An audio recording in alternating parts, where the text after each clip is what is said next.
All right, guys. So let's see if you can tell the difference, right? So this is a Quinn brand. This one's the Icon brand. I mean, the Icon one is just way bigger, right? So it's just 9-day difference in size. So this is the Pittsburgh brand. This is the Quinn's brand, and this is the Icon brand. Pittsburgh.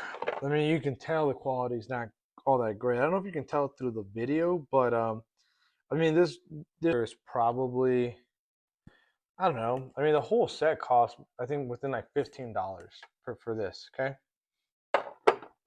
the set on this one, on the Quins,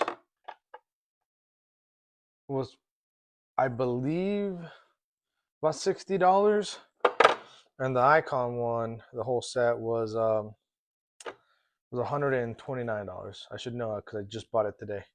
So yeah, these are the three brands that they offer. So this is the top of the line. This is the middle. This is the Pittsburgh. Pittsburgh, if you're just getting started, it'll be just fine for like little projects here and there. I wouldn't, try to use this as a professional grade shop for too long. If you just want to get started, get something going, then you should be fine. I would highly, highly recommend you upgrade to these brands here. If you can, I would start off with the Quinn's brands instead of the Pittsburgh's brands.